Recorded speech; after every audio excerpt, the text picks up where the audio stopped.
স্ত্রী আর্থিকভাবে স্বাবলম্বী হলে স্থায়ী খোরপোশের দরকার নেই, তাৎপর্যপূর্ণ রায় দিল্লি হাইকোর্টের। দিল্লি হাইকোর্টের বিচারপতি অনিল ক্ষেত্রপাল ও বিচারপতি হরিশ বৈদ্যনাথন শঙ্করের ডিভিশন বেঞ্চে খোরপোশের মামলাটি ওঠে। ডিভিশন বেঞ্চ হিন্দু বিবাহ আইন ব্যাখ্যা করে জানিয়েছে, মহিলা খোরপোশ পাওয়ার যোগ্য নন।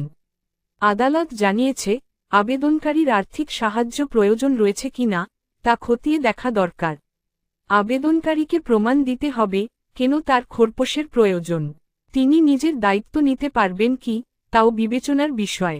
সম্প্রতি দিল্লির বাসিন্দা এক আইনজীবীর সঙ্গে বিয়ে হয় ভারতীয় রেলে কর্মরত এক মহিলার।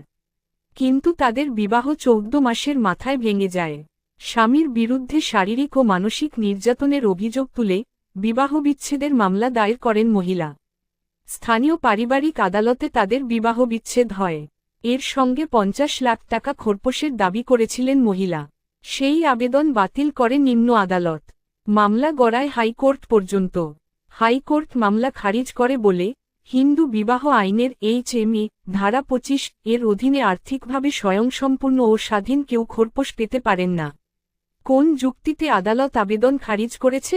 আদালত জানিয়েছে, যুগল খুব কম সময়ে একসঙ্গে কাটিয়েছেন। তাদের সন্তানও নেই। আবেদনকারীর স্থায়ী ইনকাম রয়েছে। আবেদনকারীর কেন খোরপোশ লাগবে তার যথেষ্ট প্রমাণও দিতে পারেননি। তাই স্থায়ী ভরণপোষণের জন্য আবেদনটি খারিজ করা হল। খোরপোশ প্রমাণের জন্য আপনার আর্থিক প্রয়োজন এবং প্রতিপক্ষের আয়ের প্রমাণ, যেমন বেতন সার্টিফিকেট, ব্যাংক স্টেটমেন্ট, সম্পত্তির হিসাব এবং জীবনযাত্রার মান প্রমাণ করার নথি প্রয়োজন। বিবাহবিচ্ছেদের সময় আপনার আর্থিক অবস্থা, আয়, ব্যয় এবং বিবাহের সময়কালও প্রমাণ করতে হয়, যা আদালত খোরপোশের পরিমাণ ও সময়কাল নির্ধারণের জন্য ব্যবহার করে।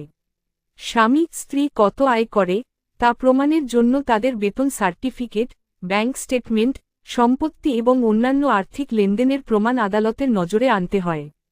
কিন্তু প্রশ্ন হল, এইসব তথ্য যদি গোপন করা হয় তাহলে খোরপোশের মামলার সিদ্ধান্ত সঠিকভাবে হবে না। আর্থিক তখনই প্রয়োজন পড়ে আমাদের fact finding team property assessment পদ্ধতির মাধ্যমে বের করে আনে গোপন বা লুকায়িত সম্পত্তির সেই তথ্য হিসেব যা আইনগতভাবে গ্রাহ্য করা যায়।